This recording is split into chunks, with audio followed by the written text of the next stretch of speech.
Edward, میں نے Edward کو ڈھونڈتے ہوئے آواز دی۔ وہ نظر نہیں آ رہا تھا۔ اس کو لائبریری کے بارے میں سب معلوم تھا۔ مجھے ہی جانا ہوگا۔ میں نے ایڈورڈ کو نہ پا کر سوچا۔ کون سی کتابیں چاہیے آپ کو؟ میں نے پوچھا۔ شیطان سے متعلق، وہ اسی نارمل انداز میں بولی۔ میں نے چونک کر اس کی طرف دیکھا۔ ایسی کتابیں یہاں نہیں ہیں، میں نے حتمی طور پر کہا اور واپس کاؤنٹر کی طرف مڑی۔ مجھے ایسا نہیں لگتا، اس نے عجیب سے انداز میں کہا۔ مجھے اس لڑکی سے خوف سا محسوس ہو رہا تھا۔ اسی وقت ایڈورڈ آتا دکھائی دیا اور میری جان میں جان آئی۔ لڑکی کا مدعا سن کر ایڈورڈ نے بھی وہی جواب دیا جو میں نے دیا تھا۔ وہ لڑکی مسکرائی اور بولی، ثابت ہو جائے گا۔ اس کے بعد وہ تیز قدموں سے باہر نکل گئی۔ میں نے پریشان ہو کر ایڈورڈ کی طرف دیکھا۔ انہوں نے مجھے تسلی دی اور کہا، آج کل کی نسل کچھ بھی تجربات کرنا چاہتی ہے، مگر تم پریشان نہ ہو۔ میں بھی مطمئن ہو گئی۔ وقت گزرتا گیا اور 8 بج گئے۔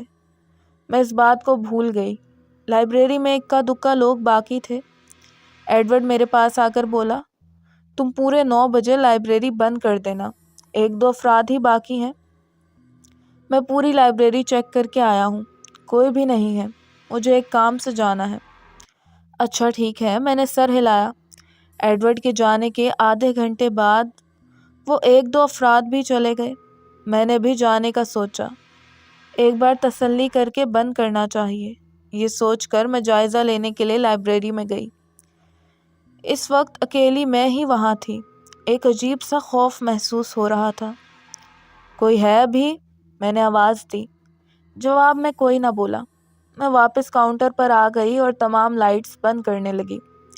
جیسے ہی میں مین دروازے کی طرف بڑھی، مجھے کتابوں کے گرنے کی آواز سنائی دی۔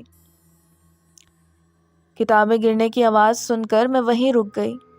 پہلا خیال جو میرے ذہن میں آیا وہ یہی تھا کہ شاید کسی پڑھنے والے نے کتابیں صحیح طور پر نہیں رکھی۔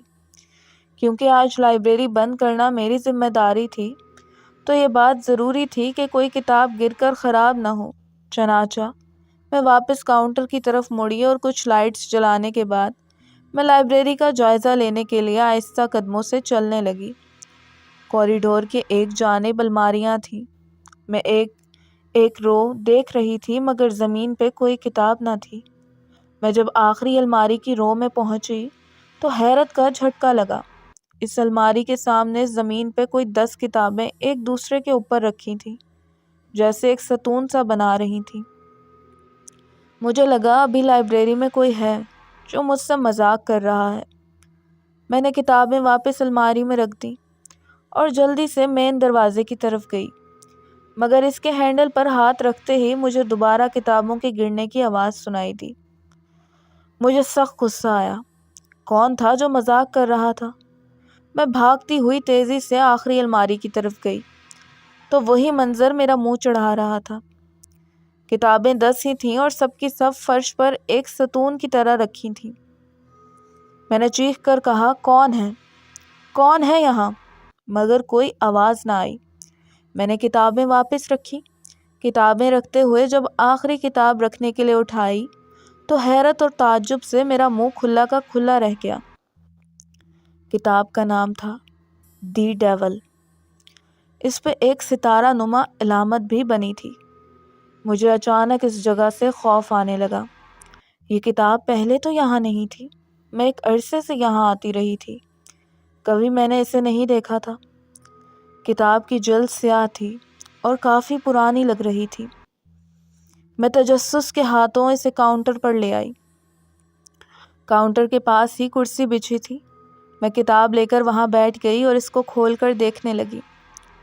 کتاب کسی ناقابل فہم زبان میں تھی جس کا مجھے کوئی علم نہ تھا۔ تحریر کے علاوہ اس میں کچھ تصاویر بھی تھیں جو کہ بے حد خوفناک تھیں۔ میرا دم سا گھٹنے لگا۔ اسی وقت بند لائبریری میں تیز ٹھنڈی ہوا کا جھونکا آیا اور ساتھ ہی میرے کان کے پاس کسی نے سرگوشی میں میرا نام لیا، اینا۔ میں خوف کے مارے اٹھ کر کھڑی ہو گئی۔ کتاب میرے ہاتھ سے چھوٹ کر فرش پر جا گری۔ میرا جسم کانپ رہا تھا۔ حلق میں کانٹے سے پڑ گئے تھے۔ دل میرے کانوں میں دھڑکنے لگا تھا۔ میں آنکھیں پھاڑ پھاڑ کر لائبریری کے کوریڈور کی طرف دیکھ رہی تھی۔ وہاں کوئی نہ تھا۔ معلوم نہیں کب تک کھڑی رہی۔ پھر اچانک ہی مجھے جیسے ہوش آ گیا۔ میں نے جگ سے پانی گلاس میں ڈال کر پیا۔ کچھ ڈھارس بندھی تو میں نے ایک بار پھر ہمت کی اور پوچھا، کون؟ خاموشی بہت بڑھ گئی تھی۔ مجھے اپنے ہی دل کی دھڑکن سن کر ڈر لگ رہا تھا۔ میں کوئی ڈرنے والی بچی نہ تھی۔ مجھے اکیلے رہتے 7 سال ہو گئے تھے۔ اچانک مجھے لائبریری کے آخری حصے سے قدموں کی آہٹ سنائی دی۔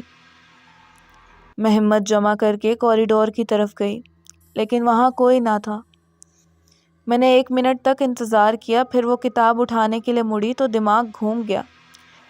کتاب فرش پر تھی ہی نہیں، بلکہ وہ کہیں بھی نہیں تھی، نہ میز پہ، نہ کاؤنٹر پر، اور نہ ہی کسی پاس کی کرسی پہ۔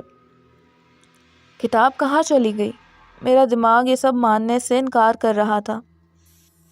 میں نے سوچا جتنا جلد ہو مجھے یہاں سے چلے جانا چاہیے۔ یہ سوچتے ہوئے میں جلدی سے مین دروازے کے پاس گئی اور اسے کھولنے کی کوشش کی، مگر وہ نہ کھلا۔ اس کا تالا بند تھا۔ مجھے اچھی طرح یاد تھا کہ میں نے اس کو لاک نہیں کیا تھا۔ یہ سب کیا ہے؟ میں ہینڈل کو زور زور سے گھمانے لگی، مگر وہ کسی طور پر نہ کھلا۔ پھر مجھے چابی کا خیال آیا۔ خیال آتے ہی میں نے کاؤنٹر پر دیکھا، مگر وہاں چابیاں نہ تھیں۔ شاید جب ایڈورڈ نے مجھے چابیاں دیں تو میں نے پرس میں ڈالنی ہوں گی۔ یہ خیال آتے ہی میں نے اپنے پرس کو اچھی طرح چیک کیا، مگر چابیاں نہ تھیں۔ میں ایک بار پھر دروازے کی طرف بھاگی، زور زور سے دروازہ کھٹکھٹایا اور چلا کر کہا، مدد کرو، کوئی ہے؟ مدد کرو میری۔ مگر 10 منٹ تک چیخنے کے بعد بھی کوئی نتیجہ نہ نکلا۔ میں واپس کاؤنٹر پر آئی اور لینڈ لائن فون کو دیکھتے ہی میری جان میں جان آ گئی۔ میں تیر کی طرح فون کی طرف لپکی۔ ریسیور اٹھا کر کان سے لگایا تو آنکھوں کے آگے اندھیرا چھا گیا۔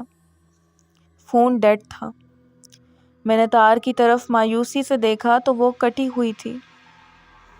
میرا دل خوف سے بند ہونے لگا۔ یہاں کوئی تو تھا۔ کون تھا؟ وہ جو شاید میری جان لینا چاہتا تھا۔ میں دروازے کے پاس فرش پر نڈھال ہو کر بیٹھ گئی۔ میری آنکھوں سے آنسو رواں تھے۔ کافی دیر ایسے ہی روتی رہی۔ پھر میں نے سوچا یہاں کوئی میری مدد کرنے نہیں آئے گا، مجھے اپنی مدد خود کرنی ہوگی۔ یہ خیال آتے ہی مجھے ہمت محسوس ہوئی اور میں اٹھ کھڑی ہوئی۔ پہلے میں نے کاؤنٹر کے پیچھے آگے فرش پر چابیاں تلاش کی، مگر نہ ملی۔ پھر میں نے لائبریری کی تمام روشنیاں جلا دیں تاکہ کوئی اسے کھلا دیکھ کر اس طرف آ جائے۔ اس کے بعد میں نے دروازہ کھولنے کی آخری کوشش کی۔ ابھی میں دروازہ کھولنے کی کوشش کر ہی رہی تھی کہ اچانک لائبریری کے پچھلے حصے سے تیز دستک کی آواز سنائی دی۔ ایک دم میرا دل اچھل کر حلق میں آ گیا۔ دستک لائبریری کی پچھلی طرف سے سنائی دے رہی تھی۔ میری ہینڈل پر سے گرفت چھوٹ گئی۔ میں بے یقینی میں پیچھے مڑ کر دیکھنے لگی، پھر آہستہ قدموں سے کوریڈور کی طرف آئی۔ پوری لائبریری روشن تھی، وہاں کوئی نہیں تھا۔ میں وہیں کھڑی سوچ رہی تھی کہ شاید لائبریری کا کوئی پچھلا دروازہ بھی ہوگا جس کا مجھے علم نہیں تھا، اور وہاں سے کوئی لائبریری روشن دیکھ کر چلا آیا تھا۔ اس خیال نے مجھے حوصلہ بخشا اور میں لائبریری کے پچھلے حصے کی طرف چل پڑی۔ ابھی میں نے آدھا راستہ طے کیا ہوگا کہ اچانک تمام روشنیاں بند ہو گئیں اور ایک خوفناک اندھیرا لائبریری میں اتر آیا۔ میرے قدم وہیں رک گئے۔ دل زور زور سے دھڑک رہا تھا۔ کسی انہونی کا احساس ہو رہا تھا۔ چاند کی روشنی لائبریری کے شیشے کی کھڑکیوں سے پار ہو گئی اور لائبریری میں سفید ہلکی چاندنی پھیل گئی۔ اسی وقت میں نے نوٹ کیا کہ سامنے کوئی دھند سی ہے۔ سفید سی دھند نے ایک ہیولے کی شکل اختیار کر لی، جس کے نہ ہاتھ تھے نہ پاؤں، مگر وہ کھڑا تھا۔ میں سمجھ نہیں پا رہی تھی کہ وہ کیا ہے۔ اسی وقت میرے کان کے قریب کسی نے سرگوشی کی۔